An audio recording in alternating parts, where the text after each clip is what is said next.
हुजूर आली इस पूरी कायनात में जहां अंबिया आए, औलिया आए,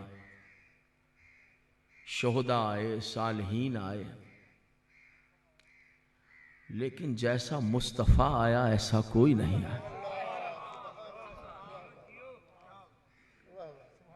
कुर्बान खुदा की कसम, ये जमीन जितना फख्र करे कम है कि इस जमीन पर मुस्तफ़ा की नालैन सफर करती रही।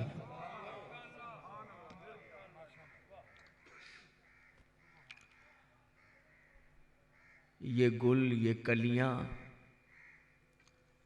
ये खुशबुएं, ये कायनात का निखार, ये ग़िज़ाएं, ये हवाएं, ये मशरूबात सब मुस्तफ़ा की जूतियों के सदक़े में तो है।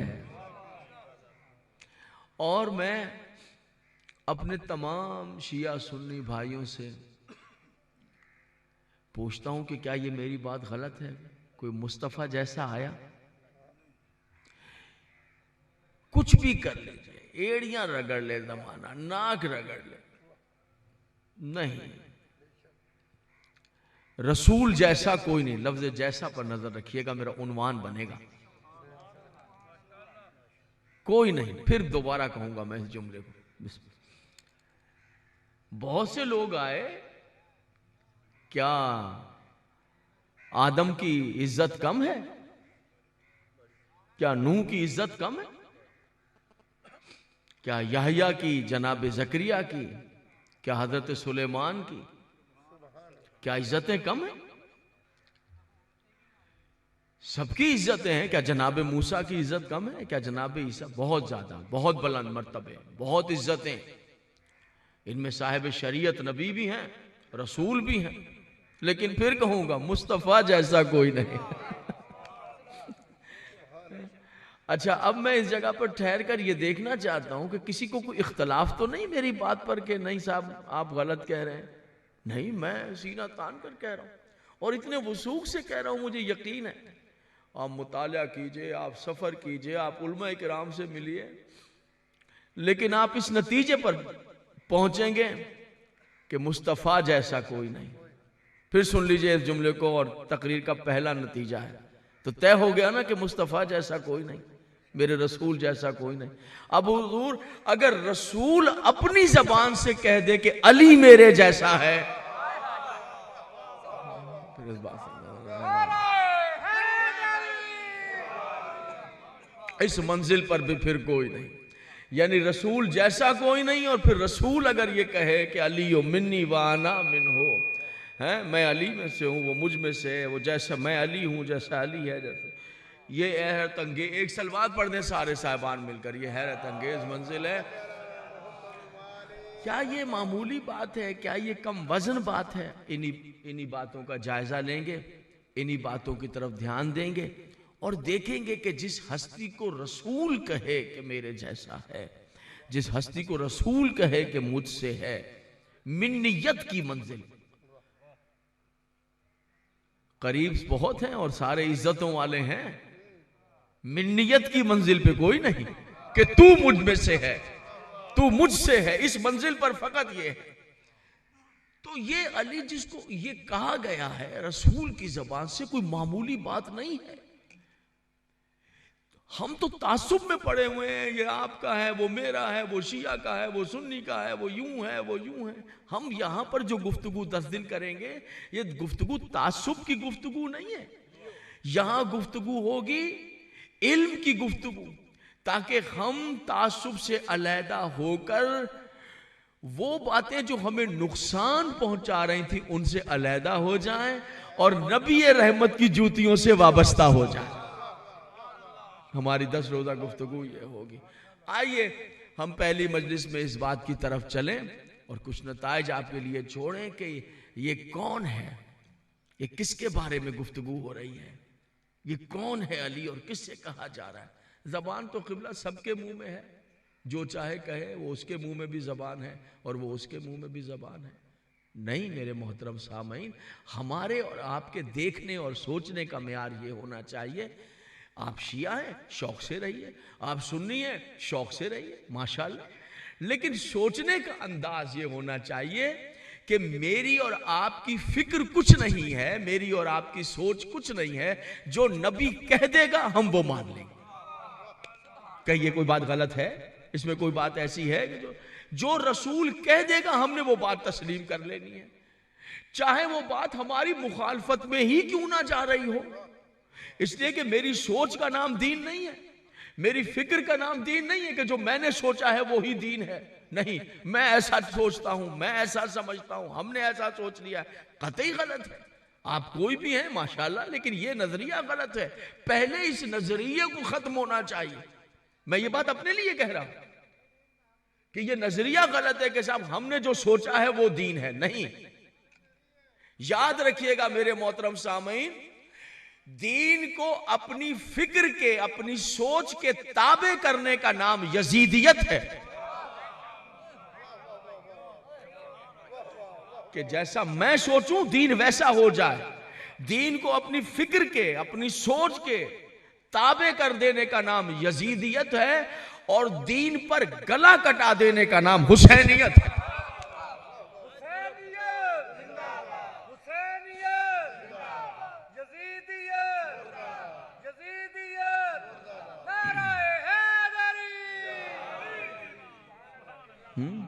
आप जरा सोचिए इन बातों को, जरा तसव्वुर कीजिए इन बातों का।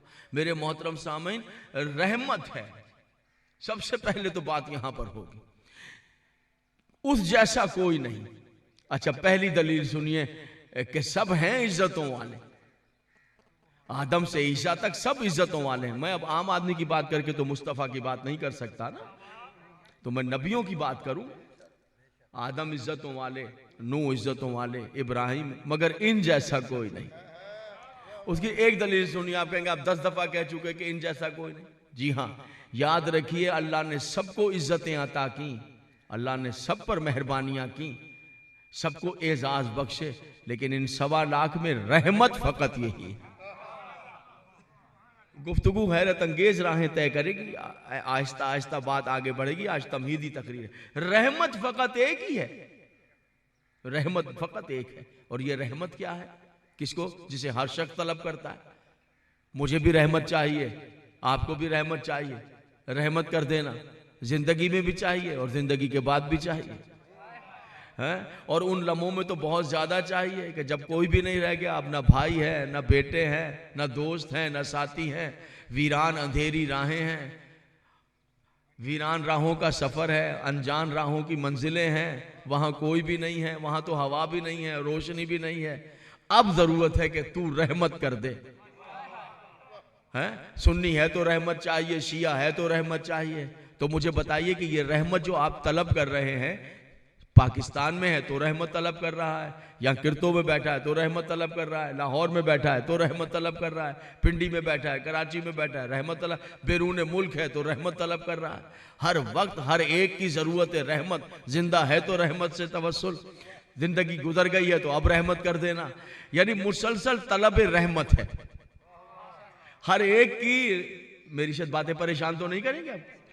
उसकी वजह ये जहन में रखिएगा कि मैं जो गुफ्तगू करूंगा वो 10 दिन मौजू के एतबार से, एक ही मौजू पर 10 दिन गुफ्तगू होती चली जाए, टोटे नहीं पढ़े जाएंगे, ठीक है? कच्ची बातें नहीं होंगी, ये जहन में रहे। बेहुदा बातें नहीं होंगी कि जहां मैं आपसे नारे लगवाने के लिए और उछालने के लिए कच्ची बातें करके चला। आप जिस अंदाज से सुनेंगे वो आपका मसला है, मुझे जवाब देना है अपने इमाम की बारगाह में। मैंने उस अंदाज से पढ़ना है। मुझे पता है इसी किरतों के मिंबर पर मैंने वो बेहूदगियां जाकिरों की जबान से सुनी है कि अल्लाह मान अल हफीज के खौफ खुदा और खौफ मौला जाता रहा है। पढ़ने वाला और पढ़ाने वाले दोनों मुजरिम हैं। उस शख्स को पढ़ाने वाला जो नारे लगवाने के लिए और झूठा रुलाने के लिए अहले बैत की शान में गुस्ताखी करते, ठीक है? उनके साथ हमारी फिक्र है ये कैमरे के जरिए ये 10 दिन हमारे पास बहुत कीमती है। और याद रखिएगा हमारे पास इल्म की इशाअत का जरिया फकत मिंबर हुसैन है। और हमारे पास कौन सी यूनिवर्सिटी है? कहाँ जा रहे हैं मेरे और आपके बच्चे? कौन से कॉलेज में जा रहे हैं जहां ये दर्स पढ़कर आएंगे? कौन सी यूनिवर्सिटियां? वो यही यूनिवर्सिटी है यको मुहर्रम को जिसका दरवाजा खुल जाता है और जहां से फैज़ इल्म जो है वो बरसने लग जाता है। तो याद रखें, तलब रहमत है हर शख्स को, रहमत चाहिए। तो बताइए फिर, ये रहमत चाहिए, रहमत चाहिए, तो रहमत क्या है? रहमत की शक्ल क्या है? रहमत का वजूद क्या है? किसको रहमत कहते हैं? यानी क्या है रहमत? ये रहमत किसका नाम है? आप कहते हैं हमें रहमत चाहिए, हमें रहमत चाहिए, हमें रहमत चाहिए। क्या है रहमत? तो हुजूर अली ये आप क्या बताएंगे और ये मैं क्या बताऊंगा? कुरान से क्यों ना पूछ लें? वमा अरसलना का इल्ला रहमतन लिल आलमीन, हबीब मैं तुझे सर से पैर तक मुकम्मिल रहमत बनाकर भेज रहा हूं।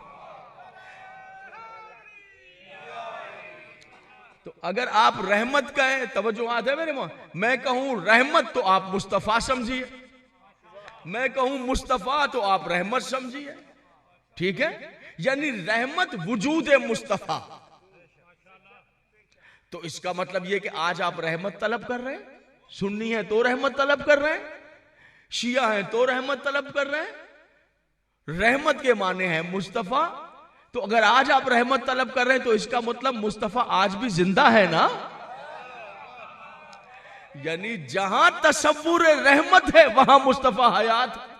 और जहां यह है कि नहीं, अब वो कहां फिक्र चली गई कि नहीं रसूल को या रसूल अल्लाह नहीं कह सकते हैं, उनका मिलाद नहीं मना सकते हैं, उनकी कब्र मुबारक पर खड़े होकर हाथ उठाकर दुआ मांगे तो वो शुरते लाठियां मारते हैं। तो नहीं साहब, वो थे 11 हिजरी में, अब चले गए हैं, तो वो तसव्वुर तो बर्बाद हो गया। या तो रहमत का नाम ना लीजिए, या ये कहिए कि रहमत है तो मुस्तफा भी जिंदा है। भाई अगर आप रहमत को तलब कर रहे हैं तो रहमत मुस्तफा है। हुजूर आली जहां यह तसव्वुर है कि मुस्तफा जिंदा है वहां रहमत है, और जहां यह तसव्वुर है कि नहीं दुनिया से चले गए अब नहीं है तो वहां रहमत नहीं है, लानत ही लानत है, अजाब ही अजाब है। और उन राहों में कौन आएगा? उन राहों में अब इसलिए कहा रहमत कुल ने अलियो मिन्नी व अना मिन्हु।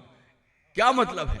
मतलब यह कि जहां परेशानी हो जाए, जहां मुसीबतें हो जाए, कोई भी नहीं है, परेशानी ही परेशानी है, मुश्किल ही मुश्किल है। और ऐसी मुश्किल दुनिया में तो चलिए जैसे तैसे गुजारा हो जाएगा, लेकिन मेरे मोहतरम सामईन वो वक्त अगर आ गया, और वो सब पर आता है कि जब कोई भी नहीं रहता, आंसू पोंछ के दोस्त अहबाब भाई बेटे सब अलग हो जाते हैं, डॉक्टर अलग हो गए, अब अकेली रहे हैं, अब क्या करोगे?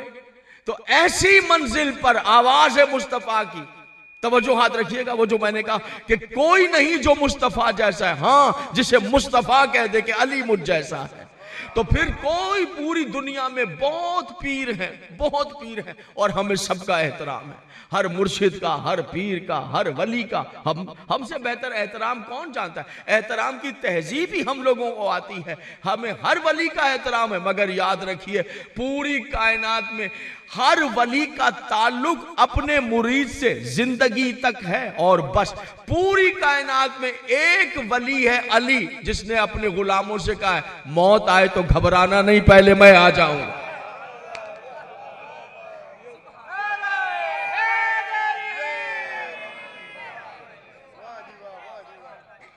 मौत आए तो घबराना नहीं, मौत आए तो परेशान नहीं होना, मौत आए तो घबराना नहीं, मैं आ जाऊंगा, मैं आ जाऊंगा। अच्छा, अब एक अजीब व गरीब मंजिल है कि साहब वो आ जाएंगे, वाकई आ जाएंगे। सुनिए मेरी बात सुनिए, यहाँ से किरतों से एक लड़का निकला कराची के लिए रोजी रोटी की तलाश में, वहाँ जाएंगे कोई नौकरी मिल जाए। जब पहुंचा स्टेशन पे तो हमने पूछा भाई किरतों से जा रहे हो, वहाँ कोई जान पहचान है? कहा नहीं। अरे भाई हालात खराब हैं, कोई जान ना पहचान, कौन नौकरी देगा, कहाँ रहोगे? उसने कहा भाई जाना तो है रोजी रोटी के लिए। हमने एक पर्चा लिखा और उस पर एक टेलीफोन नंबर लिख दिया, कहा ये दोस्त हैं हमारे, 5 साल पहले हमें मिले थे वहाँ पर, ये उनका टेलीफोन नंबर है, इस टेलीफोन पे वहाँ उतर के कैंट स्टेशन कराची पे उनको टेलीफोन कर लेना, तुम्हारी मदद करेंगे दयारे गैर में जहां कोई नहीं जानता।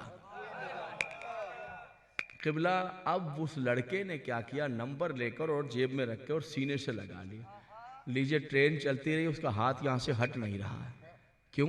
मुमकिन है नंबर गलत दे दिया हो मैंने, मुमकिन है अब वो नंबर चल भी रहा है या नहीं चल रहा है, मुमकिन है कोई मिलेगा या नहीं मिलेगा, पता ही नहीं। मैंने झूठ भी कह सकता हूं, मैं सच भी कह सकता हूं, पता नहीं अब वो यहां है या कहीं और चला गया है। कुछ भी हो, मगर सीने से लगाया हुआ है। वो मिले ना मिले, नंबर चले ना चले, एक आसरा तो है। समझ रहे हैं?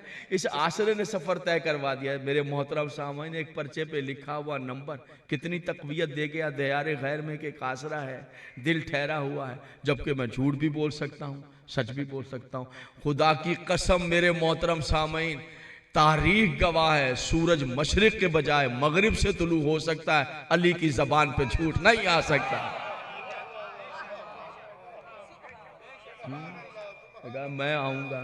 मैं आऊंगा बचाने के लिए। और देखिए, मेरी बात सुनिए, जरा सामने के हालात को देखिए। अब ये मैं आऊंगा जब मौत का फरिश्ता आएगा, और क्या बयान किया जाता है? बयान ये किया जाता है कि मौत के मंजर को यूं बयान किया जाता है कि जिस तरह एक मलमल का कपड़ा, बारीक कपड़ा, खारदार झाड़ पे, कांटों वाले दरख्त पे डाल दिया जाए और फिर जोर से खींचा जाए, तो जो उस कपड़े की हालत हो जाएगी, इस तरह जब रूह खींची जाएगी, इस तरह इंसान की हालत हो जाएगी। बेशक मुझे उससे तो इनकार नहीं हो सकता, जो लिखा है तो वो तो रिवायतें हैं। लेकिन इतना बता दूं हुजूर आली कि सबके लिए होगा, लेकिन अगर किसी के सामने कोई जलवा हो, नहीं, आप कहेंगे आप तो साहब जो चाहे मुंह में और कहे चले जाते हैं, ये नहीं होगा और वो नहीं होगा। जो रिवायत है वो रिवायत है। नहीं, कोई दलील भी है, मैं कहूँगा हाँ मेरे पास दलील है, और दलील भी कुरान मजीद से है। क्या दलील है? ज़नाने मिस्र ने ताना दिया जुलेखा को, मिस्र की औरतों ने, तेरे हुस्न में सानी नहीं, तेरा माल में सानी नहीं, तू एक गुलाम के इश्क में मुब्तला हो गई। जुलेखा ने कहा जिसकी मोहब्बत का ताना देती उसे देख तो लो। कहा दिखा दे। कहा ऐसे नहीं दिखाऊंगी, तुम दो रोया खड़ी हो जाओ, हाथों के ऊपर लीमू रख लो, लीमू पे छुरी रख लो। जिस गुलाम की मोहब्बत का ताना दे रही हो, वो जब आ जाए तो सिर्फ इतना करना कि अपने हाथ से लीमू को काट देना। कहा ठीक है। पर्दा सरका दिया, यूसुफ बाहर आ गए, उन्होंने लीमू काट दिए, फिर उंगलियां भी काट दी। है ये वाकया कुरान में है, इसलिए फौरन ही मानना पड़ता है भैया, वरना है मुश्किल वाकया। यानी कमाल देखें कि मिस्र की रहने वालियां, लीमू कट गया, उंगलियां कट गई, पता ही नहीं चला। जब वो गुजर गए तो फिर जुलेखा ने कहा जरा हाथ तो देखो। उन्होंने कहा हमें क्या हुआ? देखो थल थल खून बह रहा है। कमाल ये देखो कि ना तो अपनी उंगलियां कटने का पता, ना दूसरे की। यानी इस तरह महवे नजारा है जमाले यूसुफ के लिए। तवज्जो है हुजूर आली? अगर हुस्न में ताकत हो तो उंगलियां कटती रहें, पता नहीं चलता है। तवज्जो है मेरे मोहतरम? अरे जब यूसुफ के हुस्न में इतनी ताकत है कि मिस्र की औरतों की उंगलियां कट गई और पता ना चली, तो जो फखरे यूसुफ है, हाँ जो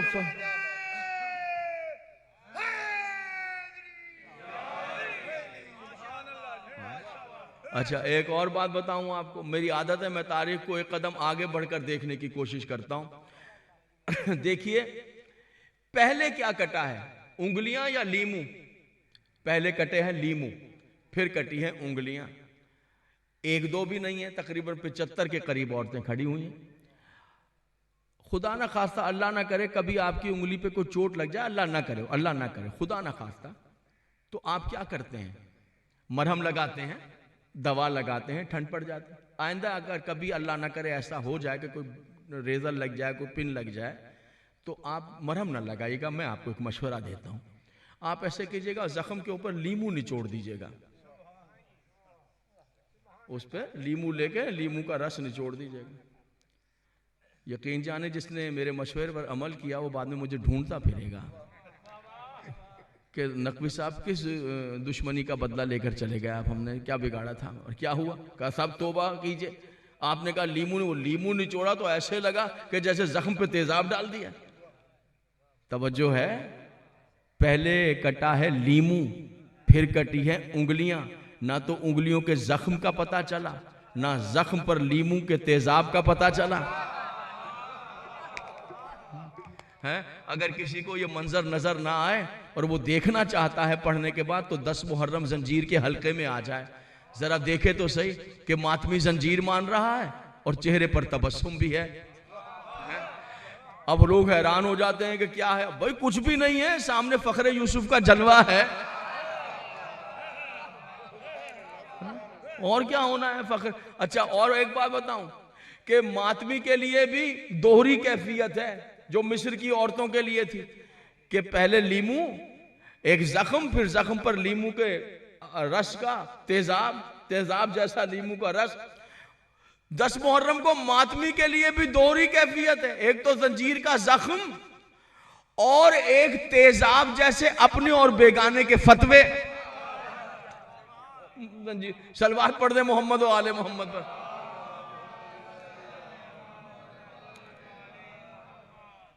फिर भी एक दुरूद भेज दीजिए अहले बैत रसूल।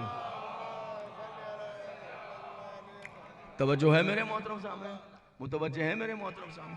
अच्छा, सिर्फ इतना ही नहीं है, मैं आऊंगा, घबराना नहीं, मैं आऊंगा, हर मंजिल पर आऊंगा, तुम परेशान ना होना, मैं वादा कर लिया है। अल्लाह अकबर, क्या अजीम वादा है, और जी रहे हैं इस वादे पर कि कब वो आएंगे, समझिएगा, यानी जी रहे हैं कब वो आएंगे। मैंने वादा कर लिया है कि मैं आऊंगा, तुम परेशान ना होना, मैं आऊंगा, और उन मंजिलों में आऊंगा जहां वहशतें होंगी, जहां परेशानियां होंगी, लेकिन तुम्हें घबराने की जरूरत नहीं है कि मैं आऊंगा। और वो कौन सी मंजिल है?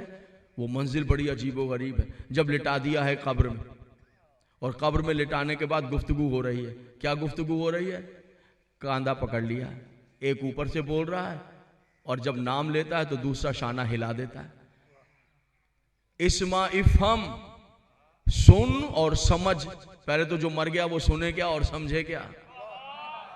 जो मर ही चुका है वो क्या सुनेगा और क्या समझेगा? अच्छा, इतना ही नहीं है, वो कहता है फला इब्ने फला, उसका नाम लेता है, और उसके बेटे, यानी नाम भी लेता है और वल्दियत भी पुकारता है। तलकीन के लिए याद रखिएगा और अली वालों के लिए याद रखिएगा कि वल्दियत का पुकारना शर्त लाजिम होता है।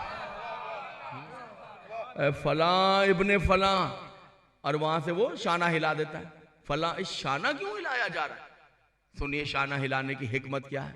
शाना इसलिए, हम थके हुए आए, घर में सो गए, और कहा भाई सुबह हमने 5 बजे मिंबर लेना, जरा जल्दी से उठा देना, 3 बज रहे, और नींद आ, उठे तो 11 बजे। डांटे, कहा बेगम, अरे भाई ये क्या किया तुमने? 5 बजे मिंबर लेना था, 11 बजे हमारी आंख खुली, उठाया क्यों नहीं? कहा आप सो जाए तो आंख खुलती है कहीं आपकी? है लाख उठाओ, आप कोई उठते हैं सोने के बाद? गहरी नींद थे, 70 आवाजें मैंने दी, आप उठे ही नहीं। तो मैंने अपनी बेगम से कहा, अरे जब आवाजों पे नहीं उठा था तो मेरा शाना हिला दिया होता। हुजूर, जब गहरी नींद हो जाए ना तो आवाजों से नहीं खुलती, शाना हिलाना पड़ता है। हाँ, जिसके इश्क में तड़प रहा है, जब उसका जलवा देख लिया तो बड़ी गहरी नींद सो रहा है, इसलिए शाना हिलाकर कहा सुन और समझ। क्या सुन और समझ? अभी कुछ देर के बाद तेरी कब्र में कुछ लोग आ जाएंगे और वो आकर तुझसे सवाल करेंगे। क्या सवाल करेंगे? तेरा रब कौन है, तेरी किताब कौन सी है, तेरा नबी कौन सा है, तेरा किबला कौन सा है, और तेरा इमाम कौन सा है। तो ला तहज़न, तू डरना नहीं, तू घबराना नहीं, सीना तान के कहना अली मेरा इमाम है, अली मेरा इमाम है। और फिर सुनना, तुझसे ये पूछेंगे तो तू कह देना सिरात हक है, जहन्नुम हक है, जन्नत हक है, मीज़ान हक है, हिसाब किताब हक है, कब्र हक है, हश्र हक है, बताते रहना ये हक है, हक है। ये क्या आवाज आ रही कब्र में आपको पढ़ाया जा? ये कह देना आने वालों से कि उनको कह देना मीज़ान हक है, उनको कह देना सिरात हक है, उनको कह देना जन्नत हक है, उनको कह देना हिसाब हक है, कह देना उनको हक है। समझ रहे हैं कुछ? ये हक की आवाज, ये गदीर में जो दुआ मांगी थी उसके आखिरी जुमरे अली यो माल हक। गोया जब सवाल हो तो कह देना सिरात अली है, जन्नत अली है, मीज़ान अली है, हिसाब अली है। गोया तलकीन नहीं पढ़ी जा रही है, मरने वाले को अली का रास्ता बताया जा रहा है।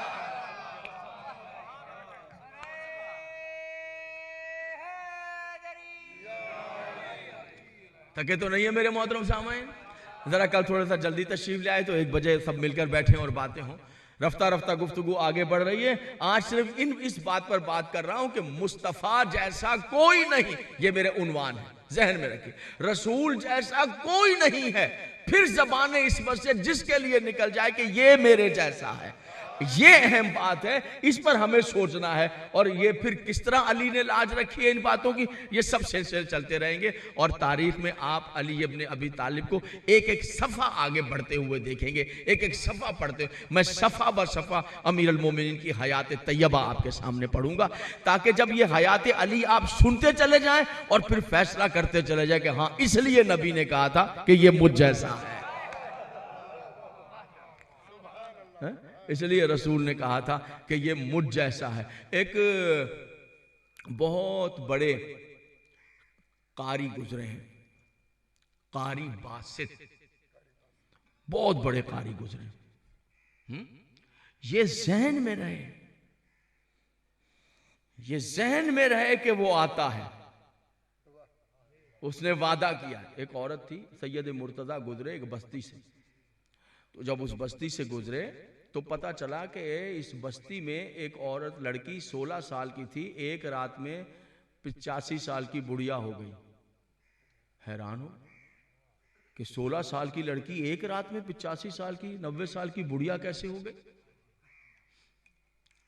तो सैयद मुर्तजा, सैयद शरीफ रजी के बड़े भाई, सैयद शरीफ रजी शेख मुफीद के शागिर्द, दोनों सैयद शरीफ रजी भी और सैयद मुर्तज़ा भी, बहुत मुक़द्दस सैयद शरीफ रजी का पूरी आलम इंसानियत पर एहसान है कि उन्होंने अमीर अल मोमिनीन का कलाम नहजुल बलागा की सूरत में जमा करके आपको दे दिया। ये सैयद शरीफ रजी आलल्लाहु मकामहू और उनके बड़े भाई हैं सैयद मुर्तज़ा। यानी तकवे का ये आलम है कि फ़ेल हराम तो कुजा, इन भाइयों से तो शायद ही फ़ेल मकरूह भी कभी सरज़द हुआ। इस तकवे पर ये सैयद पहुँचे और इतनी खिदमत दीन के लिए कि क्या बयान किया जाए। तो सैयद शरीफ रजी के बड़े भाई हैं सैयद मुर्तज़ा, जिनको मौला ने आलमुल खुदा का लक़ब अता किया था। ये किसी को दुआ के लिए कहा तो उसको उनसे जाके दुआ करवा। तो बहुत मुकद्दस है। वहाँ गुजर रहे थे तो कहा, बड़ा ताज्जुब हुआ, भाई 16 साल 17 साल की लड़की कैसे एक रात में बुढ़ी हो गई, मिलना चाहता हूँ। कहा जाके सैयद आए हैं। सैयद ने क़याम किया उस बस्ती में, देखा लाठी टेंकती हुई एक बुढ़ी औरत, आंखें अंदर धसी हुई, दांत टूटे हुए, सर के बाल सफ़ेद, कमर झुकी हुई, गाल पिचके हुए, लाठी टेकती। सलाम किया सैयद ने। कहा, मैं ये सुन रहा हूँ बस्ती में कि तेरी उम्र 16 साल की है, मगर तू तो 90 साल के करीब की है, क्या सच है? उसने कहा सच है। कहा बताते हैं कि तू एक रात में बुढ़ी हो गई। कहा जी ये भी। बताएगी क्या वाक़या हो? कहने लगा सैयद कब्र में ले जाती ये बात, राज किसी को बताती नहीं, लेकिन आपसे ना बताऊंगी तो किससे बताऊं? मेरी खुशकिस्मती कि आप से मैं मिल रही हूँ, यही मेरी बहुत बहुत बड़े बख्त। वाक़या यह हुआ कि मैं और मेरा भाई ज़िंदगी गुजार रहे थे, ना बाप ना माँ। भाई के पास, भाई का मेरे सिवा कोई नहीं, मेरा उसके सिवा कोई नहीं। मैं उसे ना देखूं तो खाना ना खा सकूं, वो मुझे ना देखे तो पानी ना पी सके। हम भाई एक बहन एक दूसरे को देखते नहीं तो सांसें नहीं ले सकते। वो बीमार हो गया, इलाज कराया, जांबर ना हुआ, मर गया। बस्ती वाले आए, गुस्ल दिया, कफन पहनाया, लेके चले। मैं भाई के बगैर लम्हा नहीं गुजार सकती थी, मैं तड़पने लगी, पीछे दौड़ पड़ी। बस्ती वालों ने कब्रिस्तान में ले जाके दफन कर दिया, फातिहा पढ़ा, वापस चले आए।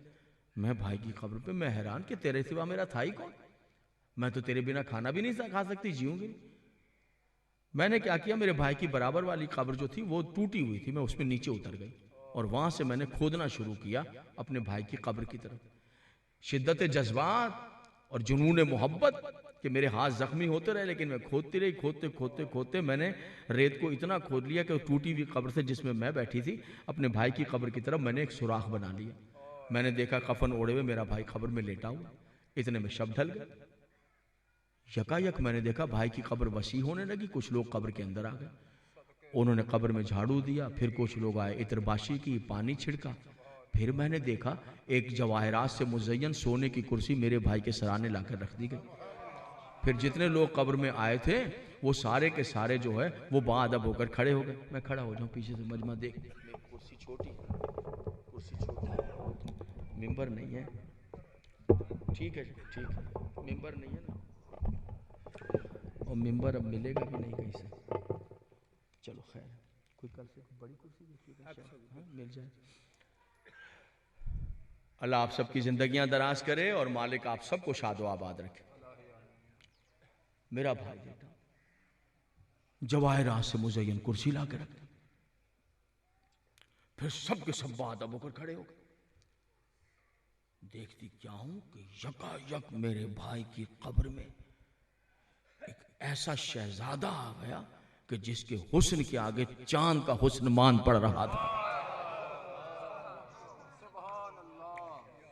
सब्ज रंग का अमामा सर पर था, अमामे के शिमले रुखसारों पे लटके हुए थे, और वो कब्र में ऐसे आया कि कब्र में बाहर आ गए और सब बाअदब खड़े हो गए। उनको सलाम किया, वो आकर कुर्सी पे जलवा फिगन हुए और फिर उन्होंने हाथ का इशारा इस तरह किया कि जैसे बादशाह कार्रवाई शुरू करने के लिए इशारा किया करते हैं। तवज्जो है हुजूर आने? देखिएगा जरा, हम थोड़ी सी देर के लिए ये समझ लें कि हम शिया हैं, हम सुन्नी हैं, नहीं, मिलकर बैठें और देखें कहाँ हमारा फायदा हो रहा है, कौन सी बातें हमें फायदे की तरफ ले जा रही हैं। हुजूर आली, दुनिया तो जैसे तैसे चाहे गुजर ही जाएगी, कुछ उन मंजिलों का भी ख्याल हो जाए जहां कोई काम आने वाला नहीं है। अच्छा, वहां कौन सा शिया रह जाएगा और वहां कौन सा सुन्नी रह जाएगा? तवज्जो है या नहीं? इसलिए ये बारगाहें सजी हैं, इसलिए अखराजात की हैं कि दावत फिक्र पहुंच जाए। और आज भी कलेजे में खुशी होती है कि जब कोई आ जाए कि हाँ, मैंने हक को पहचान लिया है, मैं हक को समझ गया हूं। कार्रवाई शुरू। उन्होंने आकर ठोकर मारी, कौम बेइज़्निल्लाह। मेरा भाई कफन में से मुंह डाल खड़ा हो, जिंदा देखने लगा। जिंदा हो गया मेरा भाई। वो जिंदा तो हुआ लेकिन अजनबी माहौल था। वो देखने लगा ये कौन। उनके हाथ में गुर्स था। मन रब्बो का, तेरा खुदा कौन है? मेरे भाई ने देखा, हलक खुश्क हो गया, जुबान में कांटे पड़ गए। मन रब्बो का, वो कांपने लगा। मन रब्बो का, कौन है तेरा? मेरा भाई जवाब ना दे। उनको गुस्सा आया, उन्होंने आछी गुर्ज उठाया मारने के लिए।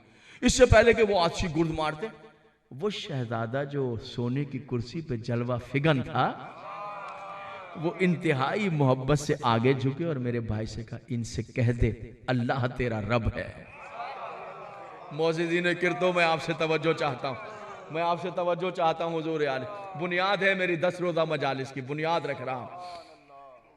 मेरे भाई ने जल्दी से कहा, अल्लाह अल्लाह मेरा रब है। उन्होंने आछी गुर्ज पीछे कर लिया। चेहरे पर जो उनके आसार जलाल के आए थे जाहिर हो। मन नबियों का, तेरा नबी कौन है? फिर मेरे भाई की वही कैफियत हो गई। फिर उसके गले में कांटे पड़ गए, फिर उसके होंठ खुश्क हो गए, फिर उसका रंग जर्द हो गया, फिर वो थर थर कफन में से मुंह निकाल के कांपने लगा। कहा, मन नबियों का, कौन है तेरा नबी? फिर वो कांप रहा। जब 3 बार नहीं बताया, उन्होंने फिर आछी गुर्ज उठाया मारने के लिए।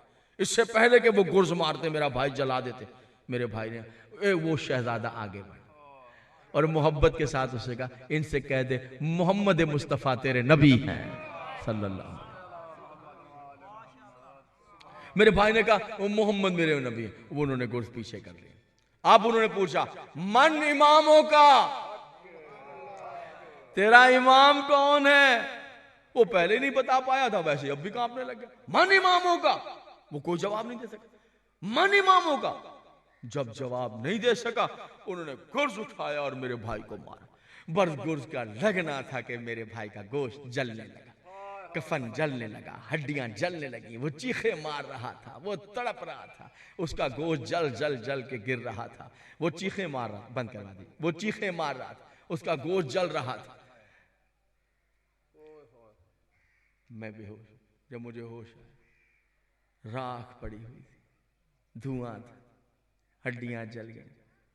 यकायक फिर कब्र का मंजर बदल गया, फिर वही लोग आ गए, इशारा किया, उसकी बिखरी हुई जली हुई हड्डियां राख फिर मुज्तमे होने शुरू हो गए, फिर वो मुर्दा जिंदा हो गया, फिर वही छिड़काव हुआ, फिर वही मंजर हुआ, फिर सोने की कुर्सी लगी, फिर वही सवाल हुआ मन रब्बों का, फिर वही परेशान था। उनसे हो नहीं रहा है, कोई दूसरा आदमी उनका फोन ऑफ कर दे, कोई दूसरा ऑफ कर दे भैया, उनसे हो नहीं रहा है, आप ले लो, इबादत तुम कर दो, दे दें जी, इधर दे दें, ऑफ कर देंगे, हो गया, सलवात पढ़ दे मोहम्मद, कोई बात, एक मरतबा बावाज़े बुलंद सलवात पढ़ दे सारे मिलकर, बावाज़े बुलंद सलवात।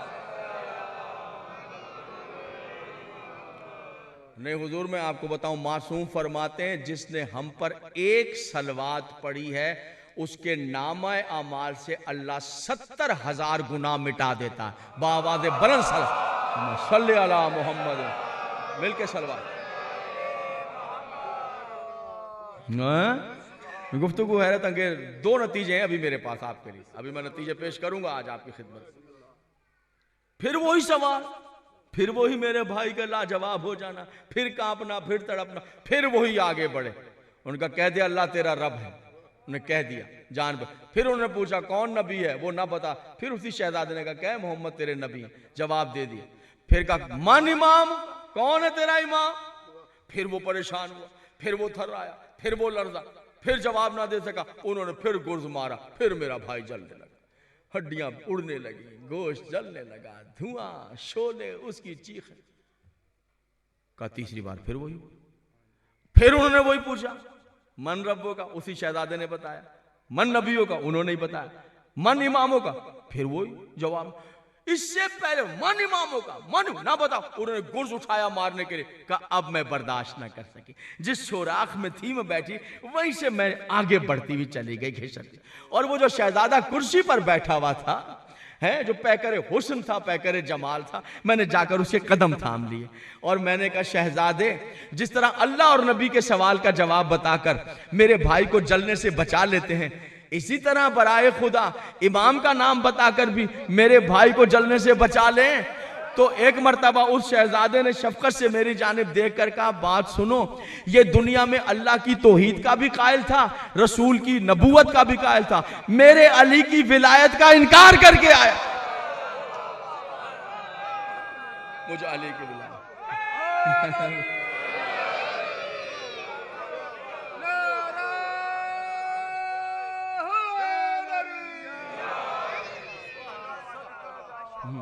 तमाम कर दो, तवज्जो है मेरे मोहतरम सामने, अल्लाह आपके से, ये मुझ अली की विलायत का इनकार करके आया था, चूंकि मेरी विलायत का मुनकिर है, ये सारे सवाल बताऊंगा, वो उसका जवाब नहीं बताऊंगा। कहने लगी, फिर उन्होंने गुर्द मार दिया। इतने में सुबह हुई, लाठियां लेके बस्ती वाले मुझे जो देखा तो मेरी आंख खुली तो सब बस्ती वाले कहते अरे ये तो बूढ़ी हो गई है, एक रात में 16 साल से ये तो 80 साल की बूढ़ी हो गई है। तवज्जो से सुनिएगा, तवज्जो से सुनिएगा, सैयद मुर्तजा को बयान कर रही। तो सैयद मुर्तजा ने कहा अच्छा बीबी बताओ तो सही, अब कैसे गुजर औकात हो रही है, अब मशगला क्या है, क्या तवज्जो मैं चाहता हूं अपने सुन, आजकल क्या करती हो, एक एक सामने से तवज्जो चाहता। कहने लगी सैयद क्या बताऊं कि क्या करती हूं, जब सुनती हूं कि किसी बस्ती में मां ने बच्चा पैदा किया है तो लाठी टेकती हुई पहुंच जाती हूं, मां से कहती हूं इस बच्चे की तरबियत विलायत अली पे करना।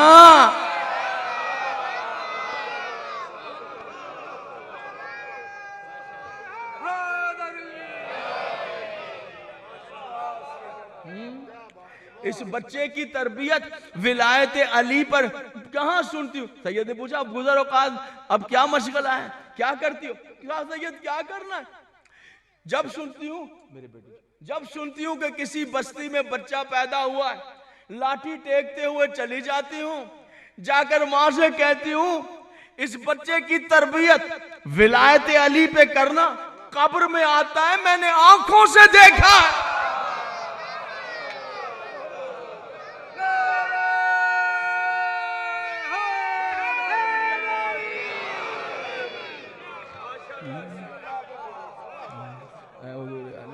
अल्लाह आपको जिंदगी दे, मालिक आपको शादो आबाद रखे।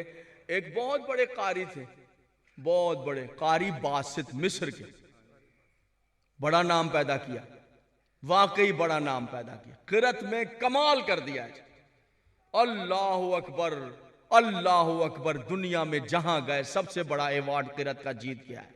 मिस्र के रहने वाले मक्के में आए तो लूट के ले गए मजमा।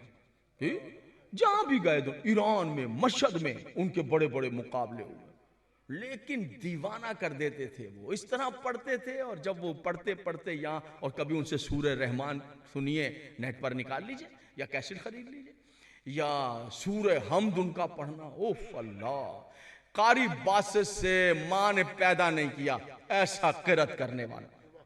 और सैयद मैं आपको बात बताऊं कि अरब में 7 लहजे राइज हैं। अरब में 7 लहजे राइज हैं। आओ जी बिस्मिल्लाह, भट्टी साहब आ गए, वाह वाह वाह वाह वाह वाह, या अली मदद, बिस्मिल्लाह आ जाए। ये जनाब सुल्तानुल जाकिरीन अहमद बख्श भट्टी साहब, फरिश्ता इंसान। बस ये टाइटल जचा ही उनके लिए, या उनके बाद फिर बाबा खादिम हुसैन शाह चक 38 वाले के। ये सुल्तानुल जाकिरीन के पोते। मैं गया था सुल्तानुल जाकिरीन की कब्र, अहमद बख्श भट्टी साहब की कब्र को चूम कर भी आया, फातिहा ही पढ़ कर आया। इनका घर भी बिल्कुल कब्र के साथ ही है। इनके दरवाजे पर ही बहुत मोहब्बत से मिले मुझे ये पूरा ख़ानदान इनका। मैं इनके पूरे ख़ानदान के लिए दुआ गो हूँ कि अल्लाह इनकी इज़्ज़तों में इजाफे फरमाए। और क्या कहने जनाब, क्या कहने, अब मैं वक्त नहीं है, क्या कहने सुल्तानुल जाकिरीन भट्टी साहब के। भट्टी साहब फ़कत जाकिर नहीं थे, जाकिर गर भी थे। जाकिरी करना भी जानते थे, जाकिर बनाना भी जानते थे। सैयद मदा हुसैन शाह दारे दीन पना वाले ये उन्हीं के शागिर्द थे, खुद उन्होंने मुझे बताया। एक और दूसरी बात यह कि जिंदगी में कभी अपने आप को कुछ नहीं कहा सिवाय के भट्टी फकीर। इस तरह मिटे हुए थे, फनाफिल हुसैन थे। असल में तो वही लोग थे, उसके बाद तो अब धंधा हो रहा है, कारोबार हो रहा है। सलवात पढ़ दे मोहम्मद और आले मोहम्मद, वही लोग थे जो करते। तो बहुत खुशी हुई इनको यहाँ देखकर। अल्लाह उनके दर्जात बुलंद करे और इनकी जिंदगियों में इजाफा करे। मैं अर्ज कर रहा था आपसे, बस इसके बाद आपको मिंबर दे रहा हूं, फजाइल की हद तक ही आखिर। बहुत बड़े कारी थे, कारी बासित। कमाल ये था कि अरब में 7 लहजे हैं। किसी ने किसी में कोई फन तो होता है ना, तब 7 लहजे 7 कबाइल के अरब में राइज हैं। अब उस पर शरा का वक्त नहीं रह गया मेरे। कारी बासित उन 7 लहजों में कुरान की तिलावत करते हैं। भाई पीछे वाले बैठे हैं, मसलन सूरह हमद उन्होंने एक आयत पढ़ी है ना, एक लहजे में, एक कबीले के, उसी आयत को दोबारा पढ़ेंगे दूसरे लहजे, उसी को तीसरे। और तस्खीर का यह आलम था कि जब वहां हाथ उठा के यहां रख लेता था, मुसक्खर करके ले जाता। एक बात बता दूं, कारी बासित का ताल्लुक बिरादरान अहले सुन्नत वल जमात से था।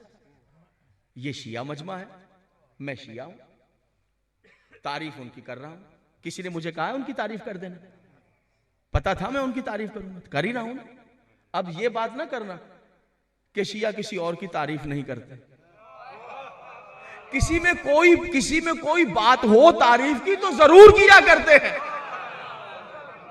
बात हो तो कारी बात इतना बड़ा फिर और है माशाल्लाह, लेकिन जो मिल गया कारी बासित को वो किसी को नहीं मिला। सीधी बात, कर गया किरत कारी बासित। कारी बासित का इंतकाल हो गया, 3 बेटे छोड़े। जो छोटा वाला है यासिर, वो बाप की जगह पर किरत करने के लिए आया। वही लिबास, वही अंदाज, वही तरीके, वही अंदाज, बाप की तरह ही रातों रात। 99% नंबर तो बाप की वजह से मिले हुए थे। रात ही रात में शोहरत हो गई, दुनिया का चक्कर लगाया, रात ही रात में कामयाब हो गया, बड़ा नाम यासिर कारी इब्ने कारी बासित मिस्र के। लो 2-3 दिन हुए थे कारी यासिर को बाप की जगह। तवज्जो, तकरीर तमाम। 2-3 दिन गुजरे थे कि प्रेस कॉन्फ्रेंस बुला ली कारी यासिर, मिस्र में नौजवान लड़का, और प्रेस कॉन्फ्रेंस बुला के ऐलान कर दिया मैं मजहब शिया कबूल कर रहा हूं। बस तवज्जो रखिएगा, मैं तकरीर तमाम कर, मैं समझ रहा हूं, मैं मजहब। सब हैरान परेशान, ये क्या हो गया, ना किताब देखी, ना मनाजरा हुआ, ना मोबाइल होता है किसी से मनाजरा हो गया, मोबाइल कोई बात ही नहीं है, सीधी सीधी बाप की जगह मिल गई है, अचानक मैं शिया हो रहा हूं। जो बात पढ़ रहा हूं उसे नेट पर जाकर निकाले कारी यासिर, और पूरी डिटेल आ जाएगी जो मैं आपके सामने पढ़ रहा हूं, रिकॉर्ड, जिसको सुन्नी शिया को देखना देखे। आप क्यों शिया हो गए, इधर से सवाल उधर से सवाल उधर, उसने जवाब दिया, जवाब सुनिए तकरीर तमाम। आप क्यों शिया हो गए? उसने कहा इसलिए शिया हुआ हूं कि मैं सोया हुआ था, बाप की जगह मुझे मिल गई, मैं सोया हुआ था, किरत करके आया था, सोया था कि मैंने ख्वाब में अपने बाप को देखा।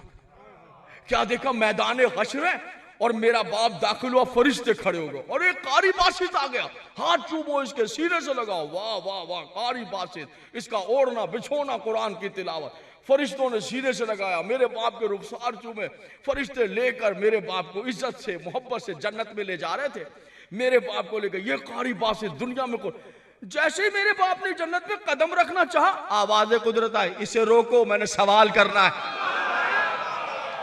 कहां बैठे हुजूर आले, जो है मिलके लगा दीजिए ये नारा सब। अल्लाह आपको बिस्मिल्लाह। भाई आपने ना सुभान अल्लाह कह रही है ना सलवात पढ़ने, आपसे पूछ रहा हूं, सलवात पढ़ लेता है बंदा मुंह से सुभान अल्लाह, एक बिल्कुल मेरे दिल की साइड पर बैठ के शुरू से अब तक आप ना मुंह से बोले ना मुंह ठीक किया।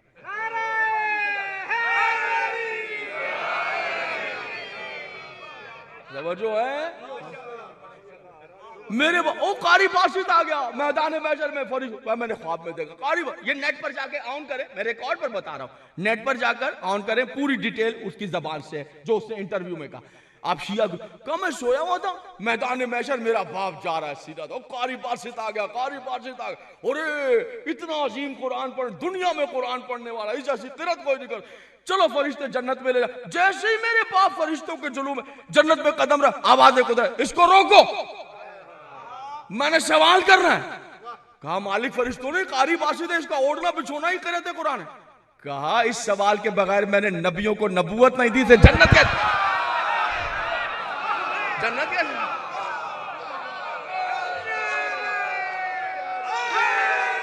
आप उठे ना, आपके हाथ, आपकी जिंदगी आऊं, आप सलामत रहें, तो जो है रोको, मैंने सवाल करना है। आप शिया कर मेरा बाप जन्नत में जाता, आवाज कुदरत है, इसे रोको, मैंने सवाल करना है। मलाइका ने पालने वाले कारी बासित है, कहा होता रहे, इसके बगैर मैंने नबियों को ताज नबूवत नहीं पहनाया। इससे पूछो किरतें की है, विलायत अली कबूल की है या नहीं की है?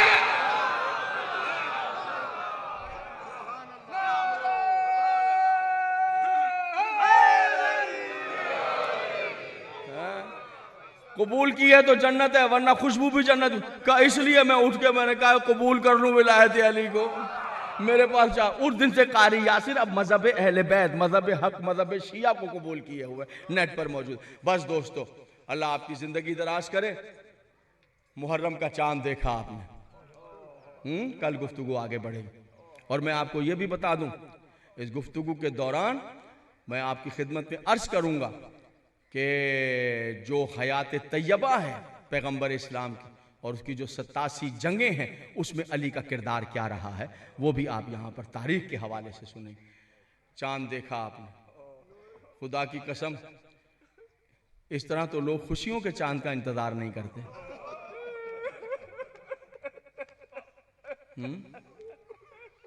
जिस तरह आपने जहरा के लाल के गम का चांद देखा। निकल आए घरों से, सोगवार हो गया माहौल, अल्लाह आप सबकी हिफाजत, खैरियत से घरों से निकलें, आज़ादारी के बाद खैरियत से घरों में जाएं। मातमदारान हुसैन, इमाम रज़ा बादशाह सफ़र कर रहे थे, राह में थे, देखते क्या एक शिकारी हिरन पकड़ कर ले जा, हिरनी पकड़ी, करीब से गुजरा, कुछ अपनी जबान में हिरनी ने कह दिया। मासूम ने शिकारी से कहा, तेरा मेरी बात सुन, थोड़ी देर के लिए इसे छोड़ दे। उसने ताजुब से देखकर कहा, अजनबी क्यों छोड़ दूं? शिकार है मेरा मेरा मेरा कारोबार है, मैंने जाकर बेचना है। कहा, ये कह रही है कि ये टीले के पीछे इसके बच्चा भूखा है, ये दूध पिलाकर वापस आ जाए। जब आप ईरान में जाएंगे, नैशापुर में जाएंगे, तो वहाँ बहुत बड़ी जो है वो यादगार बनी, उस पर लिखा है इमाम रज़ा के लिए, इमाम रज़ा ज़ामिन आहू, वो यही वाक़या है, हिरन के ज़ामिन।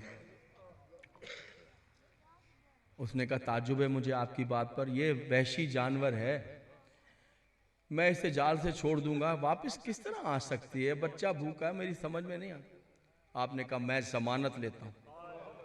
याद रखना, जब मासूम अपने लहजे में बात करे और कोई हुक्म देना चाहे तो वो बात रद्द नहीं हो पाती। खैर, शशदर रह गया, छोड़ दिया, हिरन चली गई पहाड़ के पीछे। देर गुजरी, घंटा, 2 घंटा, 3 घंटा। कहा, मैंने कहा था ना, अब कहाँ वो वापस आएगी, मेरा तो नुकसान हो गया। मासूम ने कहा, सब्र कर, आ जाए। फिर कुछ देर गुजरी, नहीं आए। अब अजब जुमला कहा यहाँ पे मासूम ने, लिखा है किताब में। जब वो शिकारी बहुत के मेरा कारोबार था, तो पता है मासूम क्या आपने छोड़, पता है क्या कहते हैं? अल्लाह, मैं कुर्बान जाऊं, कहते हैं सब्र कर, अगर वो हिरनी ना आई तो तू मुझे गिरफ्तार करके बाजार में जाकर बेच दे, पैसे कमा लेना, मुझे बेच देना, पैसे कमा लेना। इस बात पर वो चुप हो। शाम हुई, देखा हिरनी वापस आ रही है, साथ में बच्चा टीले से बरामद। मासूम के करीब आई, बच्चा मासूम के पास रुक गया। मासूम से अपनी जबान में कुछ कहती हुई आगे जो बढ़ी, तो मासूम गिर गया, इतना रोए, इतना कि रेत पर गिर गए, ऐसे तड़पे जैसे बिना पानी के मछली तड़पे। अब कुछ समझ गया, आया, कदम थाम के कहने लगा, शिकारी जान गया हूं आप वली अल्लाह हैं, इतना समझ गया हूं आप वली अल्लाह हैं, अब बताएं माजरा क्या है? ये आपके करीब आई है, बच्चा छोड़ दिया है, फिर यहाँ से गुजरी है, आप इस तरह रोने लगे, इसकी बात सुन के क्या है? कहा, मैंने इससे पूछा क्या बात है? कहने लगी, ये बच्चा आपके हवाले, पता नहीं ये जाकर बेचता है, मुझे ज़िबा करता है, बच्चे की मेरे बच्चा बेमाँ का हो जाएगा, इसका ख्याल रख लीजिएगा। तो मैंने पूछा, वो तो ठीक है, ताखीर क्यों हुई, देर से क्यों आए? कहने लगी, फर्जंद रसूल माफ़ कर देना, गई थी बच्चे को दूध पिलाने, पलट रही थी तो मेरे जंगल के जानवर जमा रो रहे थे। मैंने कहा, क्यों रो रहे हो? तो जंगल के जानवर कहने लगे, मुहर्रम का चांद हो गया। जज़ाकल्लाह, जज़ाकल्लाह, जज़ाकल्लाह, अल्लाह आपको जिंदगियां दे, सिवाय गम मजलूम करबला के किसी गम में ना रो रहे हैं, किसी गम। बस भट्टी साहब ज़्यादा नहीं पढ़ो ना, कोई ऐसी हरकत नहीं जो आपको तकलीफ पहुंचाए, कोई ऐसी बात नहीं। तारीख़ जौनपुर एक किताब है, हिंदुस्तान पर लिखी हुई, उसमें एक वाक़या लिखा है। एक औरत थी, वो मुहर्रम में अज़ा खानों के बाहर मश्क लेकर खड़ी हो जाती थी और कटोरे लेकर पानी के, अज़ादार जो निकलते थे तो कहती थी कि हुसैन के सदक़े पानी पी। उसका एक बेटा था, जवान था, वो मर गया। जब मर गया तो बेटी की कब्र पर रोज़ाना फूल और शमा लेकर मोमबत्तियां बेटी की कब्र पर जाती थी। माँ का दिल था, बस रोज़ाना यही काम था, रोती रहती थी, कुरान पढ़ती थी, फातिहा खानी करती थी, शमा जलाती थी, फिर रात को देर से उठ के घर आ जाती। बेटे की कब्र पे शमा जलाने बैठी, सर उठाया, मुहर्रम का चांद नजर, शमा बुझा घर कहने लगी, बेटा माफ करना, कल से मैं नहीं आऊंगी, कल से मैं जहरा के लाल का मातम कर, कल से मैं उनके अज़ा खानों में शमा जलाऊं। बस मिंबर मैं छोड़ रहा हूँ, मैं भट्टी साहब को दे रहा हूँ, वो पढ़े, मैं उनके लिए जहमत का बाइस नहीं बनना चाहता, मैं उनके लिए इंतहाई ताउन करना चाहता हूँ, मैं उन्हें यहाँ कामयाब देखना चाहता हूँ, इनके बुजुर्गों की दुआएं हो जाएंगी मेरे लिए। कल से बेटा मैं नहीं। देखिए उस इनके खानदान के फजाइल और इनके खानदान के मसाइब ना झूठ के मोहताज हैं, ना तसन्नु और बनावट के मोहताज। ना कस्मों के मोहताज हैं कि आप झूठी कस्में खा खा कर उनके मसाइब पढ़, मोहताज ही नहीं। क्यों? मेरी आंखें खुश हैं, आपकी आंखें खुश हैं, फिर क्या होता है मसाइब? यही होता है। जरूर है कि झूठ बोलना और उनको और तौहीन आमेज बातें करना। अपने मिजाज को भी ठीक कीजिए और हम जाकिरीन को भी अपना मिजाज ठीक करना चाहिए। बेटा मैं कल से नहीं आऊंगी, कल से मैं जहरा के लाल का मातम करूं। अजादारो चांद दिख गया, यको मुहर्रम आई, बस यही तरीका था शमे जलाना अजा खानों में, अजा खानों के बाहर लेकर मश्क और कटोरे खड़े हो जाना। आधा पहली मुहर्रम आई, दूसरी मुहर्रम आई, तीसरी मुहर्रम, लो अजादारो शाम गरीबा गुजर गई। अजादारो जब 10 मुहर्रम की अजादारी बढ़ा दी गई, फर्श बढ़ा दिए गए, तो फिर इसने शमे उठाई, इसने फूल उठाए और कब्रिस्तान का रुख किया। दूर से बेटे की कब्र को देखा, अजब मंजर था। इसके बेटे की कब्र पे रोशनी रोशनी थी, खुशबू है। बस आखिरी जुमला कह रहा हूं। एक मर्तबा करीब में देखती क्या, काले बुरके वाली बीबी इसके बेटे की कब्र पर बैठकर शमे जला रही। तो कहने लगी, ए बीबी, ए बीबी, ये कब्र तो मेरे बेटे की है, शायद आप किसी और कब्र की तलाश में आई होंगी। बीबी ये कब्र मेरे बेटे की है, बीबी यहाँ से उठ जाइए। इतना कहना था कि नकाबपोश बीबी ने नकाब पर टिका, पहचान मैं हुसैन की मां जहरा हूं, तू मेरे बेटे के मातम में थी। देख ले, मैंने एक दिन भी तेरे बेटे की कब्र पे अंधेरा नहीं रहने। अल्लाह अल्लाह।